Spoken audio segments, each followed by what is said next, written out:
तो विद्यार्थियों, आज मैं लेकर आया हूँ 9वीं कक्षा का हिंदी इलेक्टिव हिंदी विषय का आप भले तो जग भला पाठ का संपूर्ण प्रश्न उत्तर।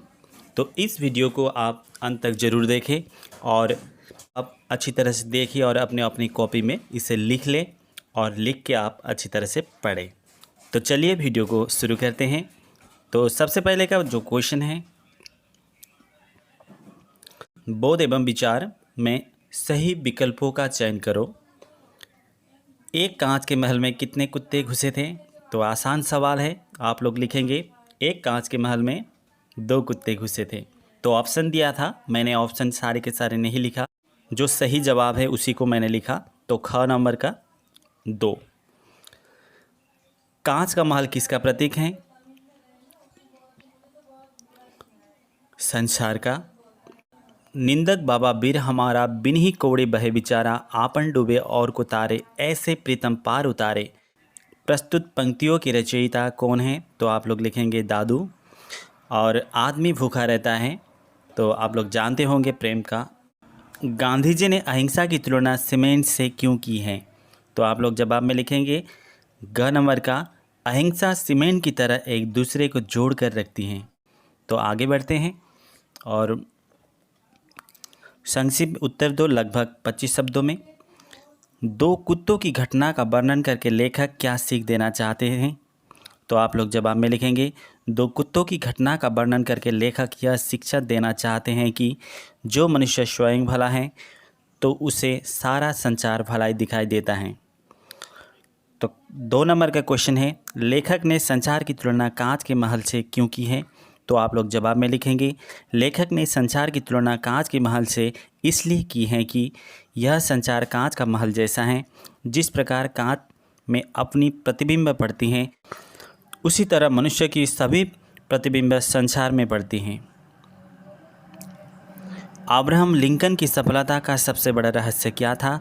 तो आप लोग जवाब में लिखेंगे अब्राहम लिंकन की सफलता का सबसे बड़ा रहस्य यह था कि उन्होंने दूसरे की अनावश्यक नुक्ताचीनी कर उनका दिल नहीं दुखाते। तो आगे बढ़ते हैं।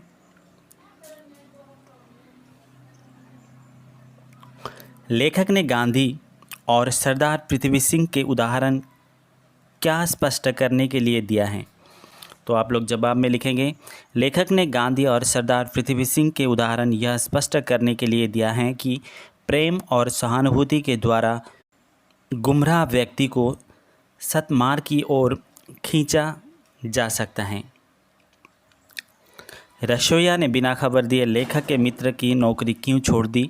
तो आप लोग जवाब में लिखेंगे रसोइया ने बिना खबर दिए लेखक के मित्र की नौकरी इसलिए छोड़ दी कि वह हर रोज़ सुबह से शाम तक उनके महाशय की डांट खानी पड़ती थी, इसलिए।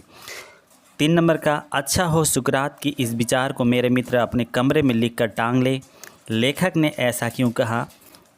तो आप लोग जवाब में लिखेंगे लेखक के मित्र मानता है कि उनका जीवन आचार और विचार आदर्श हैं, दूसरे लोग जो उनका सम्मान नहीं करते मूर्ख हैं। लेखक अपने मित्र के विचार को देखते हुए सुकरात द्वारा कही गई बात, जो मनुष्य मूर्ख हैं और जानता है कि वह मूर्ख हैं वह ज्ञानी है, पर जो मूर्ख हैं और नहीं जानता कि वह मूर्ख हैं वह सबसे बड़ा मूर्ख हैं, को लिखकर अपने कमरे में टांग लेने को कहा। तो आगे बढ़ते हैं।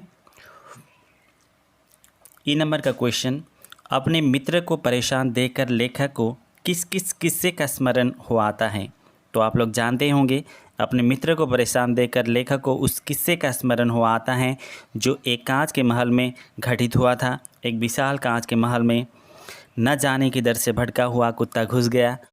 वह अपनी ही शकल को हजारों कांच में हजारों कुत्ते देख शत्रु समझकर भौंकने लगा। आखिर वह उन कुत्ते पर झपटा, भौंका, चिल्लाया और अंत में घस खाकर गिर पड़ा। कुछ देर बाद उसी महल में एक दूसरा कुत्ता आया, उसको भी हजारों कुत्ते दिखाई दिए। वह प्रेम से अपनी दूम हिलाई तो सभी कुत्ते की दूम हिलाते दिखाई दी। वह खूब खुश हुआ। वह दूम हिलाता हुआ आगे बढ़ा तो सभी कुत्ते उसकी ओर दूम हिलाते बढ़े। वह प्रसन्नता से उछला कूदा, अपनी ही छाया से खेला, खूब खुश हुआ और फिर पूँछ हिलाकर बाहर चला गया।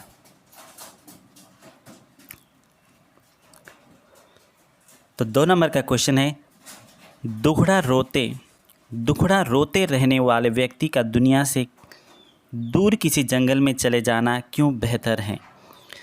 तो इसमें लेखक ने इस प्रकार कहा है, लेखक के अनुसार दुखड़ा रोते रहने वाले व्यक्ति का दुनिया से दूर किसी जंगल में चले जाना ही बेहतर है, क्योंकि दुनिया कांच के महल जैसी है, अपने स्वभाव की छाया उस पर पड़ती है। यहाँ दूसरे के दोषों को न देखकर उनकी गुणों की ओर ध्यान देते हैं, तो दुनिया भी आपसे नम्रता और प्रेम का बर्ताव करेगी।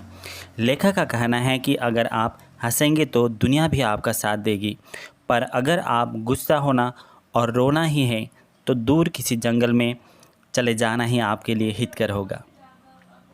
तो आगे बढ़ते हैं अगले क्वेश्चन की ओर। 3 नंबर का क्वेश्चन है, प्रेम और सहानुभूति से किसी को भी अपने बस में किया जा सकता है, यह स्पष्ट करने के लिए लेखक ने क्या क्या उदाहरण दिए हैं। तो आप लोग जवाब में इस प्रकार लिखेंगे, प्रेम और सहानुभूति से किसी को भी अपने बस में किया जा सकता है, यह स्पष्ट करने के लिए लेखक ने 2 उदाहरण प्रस्तुत किए हैं। पहला उदाहरण, गांधी जी ने अपने प्रेम और सहानुभूति द्वारा सरदार पृथ्वी सिंह को अहिंसा का पाठ सिखाया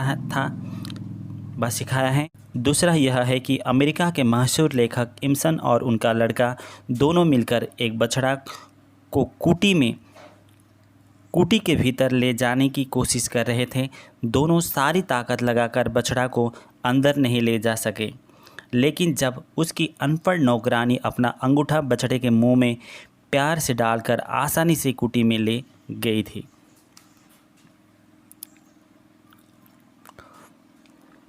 चार नंबर का क्वेश्चन है, लेखक ने अपने मित्र की किन गलतियों का वर्णन किया है।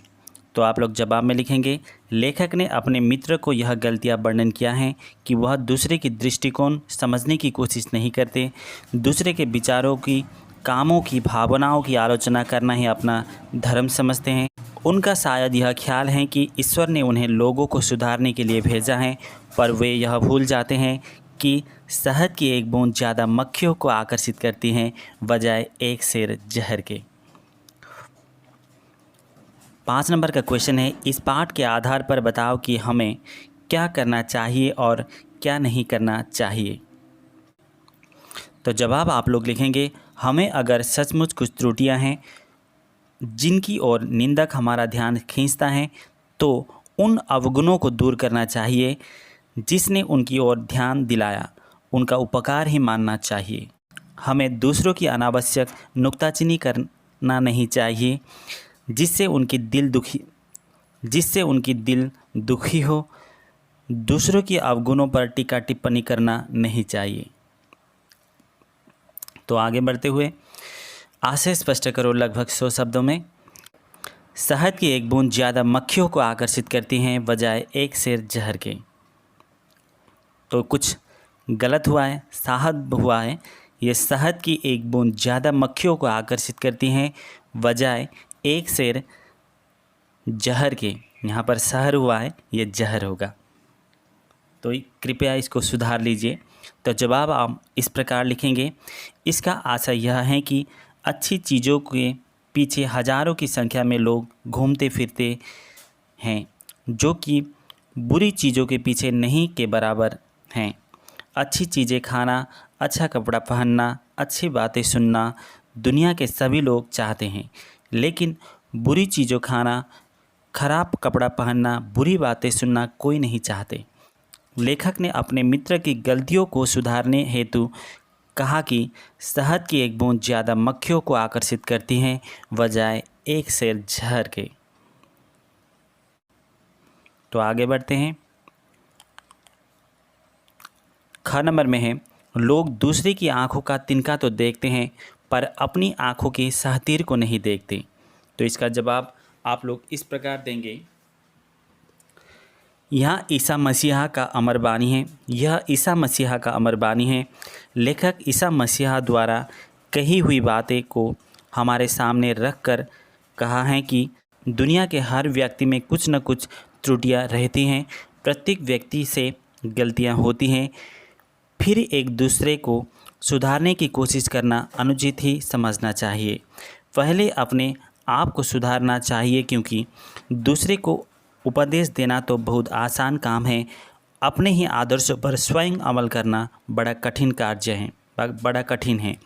इसलिए लेखक हमें सुधारने हेतु ईसा मसीह की अमर वाणी, दूसरे की आँखों का तिनका तो देखते हैं पर अपनी ही आँखों के सहतीर को देख नहीं सकते, यह वाणी को हमारे सामने पेश किया है। अगली क्वेश्चन की ओर चलते हैं। ग नंबर में है, जो मनुष्य मूर्ख है और जानता है कि वह मूर्ख है वह ज्ञानी है, पर जो मूर्ख है और नहीं जानता कि वह मूर्ख है वह सबसे बड़ा मूर्ख है। तो इसका जवाब हम इस प्रकार लिखेंगे। यह ग्रीस के महान संत सुकरात का कथन है। लेखक का मित्र अपनी ज़िंदगी और विचारों की पूरी तरह संतुष्ट हैं। वे मानते हैं कि उनका जीवन, आचार और विचार आदर्श, दूसरे लोग जो उनका सम्मान नहीं करते वह मूर्ख हैं। लेखक अपने मित्र के विचार को समझाने के लिए सुकरात की कथन का उल्लेख किया है। जो मनुष्य मूर्ख है और वह जानता है कि वह मूर्ख है वह ज्ञानी है, किंतु जो आदमी मूर्ख है और नहीं जानता कि वह मूर्ख है वह सबसे बड़ा मूर्ख है। तो आगे बढ़ते हैं। और विद्यार्थियों, आज के लिए बस इतना ही। वीडियो आप लोग को अगर पसंद आया तो लाइक, कमेंट और शेयर ज़रूर कीजिए और सब्सक्राइब भी कर लीजिए। जो लोग देख रहे हैं सब्सक्राइब नहीं कर रहे हैं उन लोगों को मैं आग्रह करता हूं कि सब्सक्राइब कर लें और बेल आइकन जो होता है उसे भी दबा लें ऑल में, तो आपको आसानी होगी। और मैं आप लोग को इस वीडियो में मैं आप लोग को बता दूं कि कुछ समय से मैं आप लोग को नई वीडियो में नहीं दे पा रहा था, क्योंकि मैं कुछ स्कूल के कामों से व्यस्त था, इसलिए मैं दे नहीं पा रहा था। अभी मैं रोज़ाना यानी कि लगातार मैं देता रहूँगा। तो वीडियो को अंत तक देखने के लिए आप लोग को धन्यवाद, और आज के लिए इतना ही।